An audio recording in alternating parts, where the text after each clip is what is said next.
Yeah, an odd one today, a really odd one. It's something we've touched on before, which is the difference between a jack of all trades and the way that we operate, which is we will do anything that's within our wheelhouse, and we turn away work.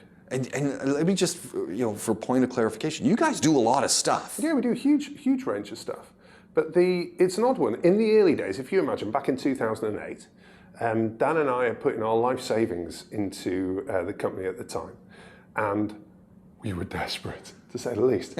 So we'd take on pretty much anything that came our way, and we would fumble our way through it. And what we learned really quickly was, this is just ridiculous, because you end up in two scenarios, which is either you are ridiculously lucky and you get to the end of the job and go, phew, and then you look at it and go, the amount of time that we spent on that, well, that really wasn't worth it. That's kind of scenario one from a business perspective. That's the best case scenario that you end up in.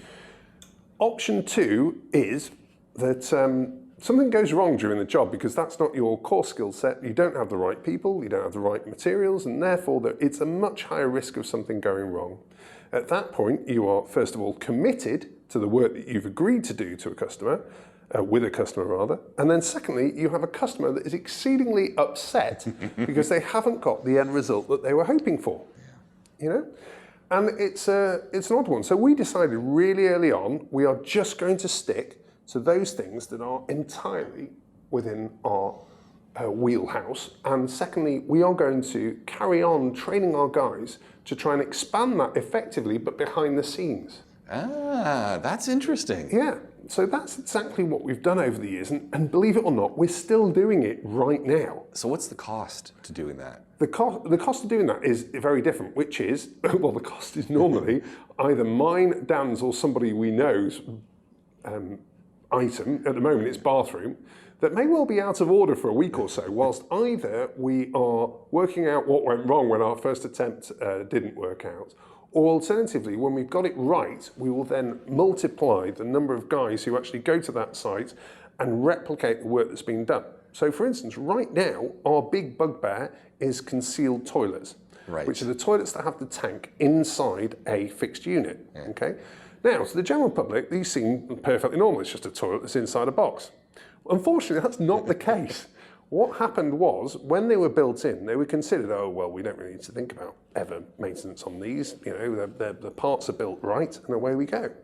Well, you're absolutely right in a cold water territory. But every summer here, as everybody knows right now, the temperature of the cold water is somewhere near boiling point, which basically means that all of the plastic components that the toilet flushes are made from get brittle, and at that point, they no longer seal or they no longer flush.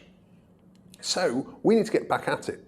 Well, to do that, almost always, because we live in posh properties here, you have a big slab of marble on top, which is glued or attached in some way.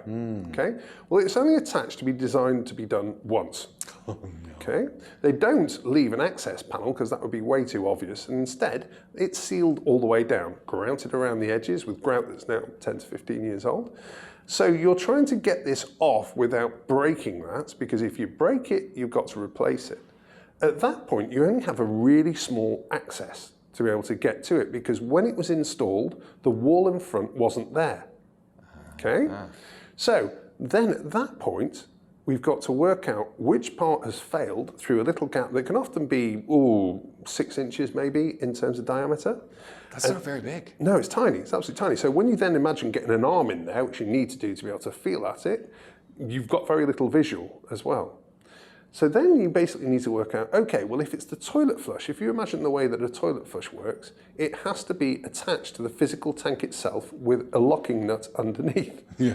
So at this point, we need to work out, okay, we've got to physically get the tank out to be able to replace it. We then need to put it back in, ideally without smashing the front wall, because that then becomes a massive job, and reconnecting it, okay?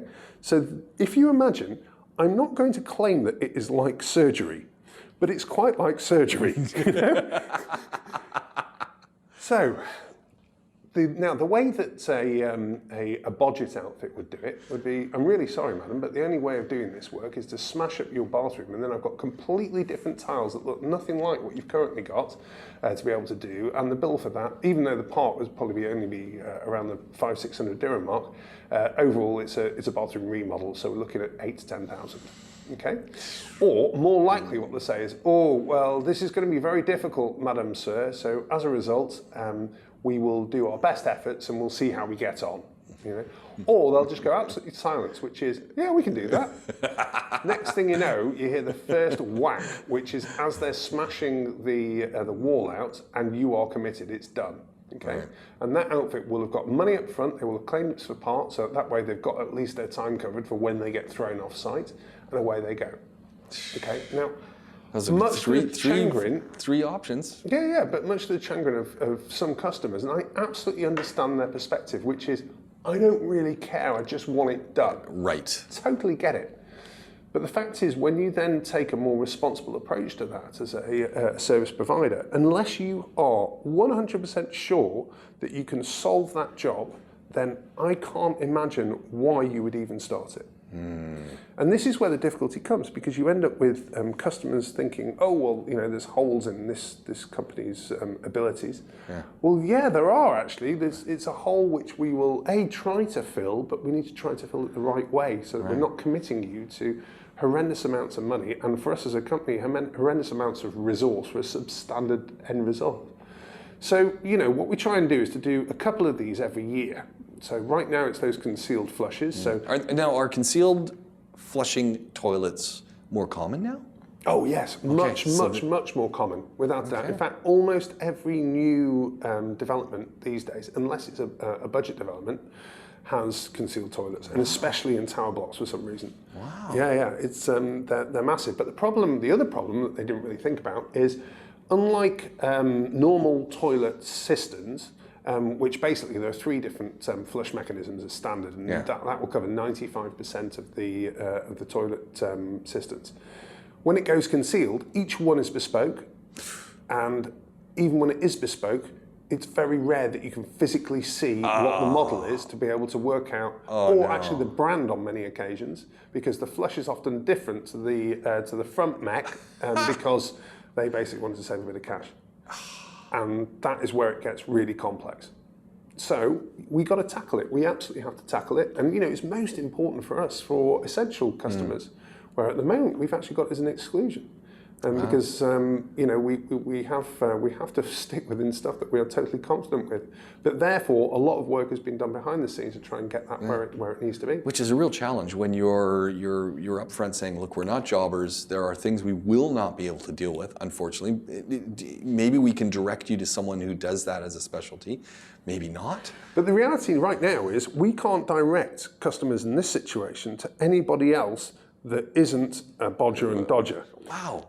Yeah, so it would be, for us, it's down to, right, we need to work out a really solid methodology. Yeah. And the problem is we can't just do it on one bathroom. Right. Because we've actually solved, like the Ranches one that I've got, I solved it in the last place. I'm like, yes, we've got concealed toilets worked out. And then the boys, the plumbing boys said, no, that was an easy one. That's not the standard.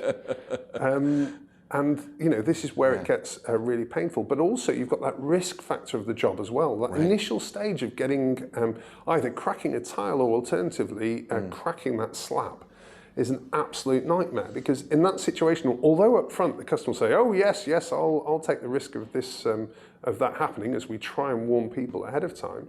When you physically cracked it, you'd be amazed how people change their tune. And even though we would sign in that situation, you understand the risk that you're taking, we will do our best endeavours, but there's a very high chance that we won't be able to get this off in one piece. And then you end up with this bad taste in people's mouth for you as a service provider, because in all reality, you cracked the marble that was above their concealed toilet. So it's a really difficult balance for us to get to.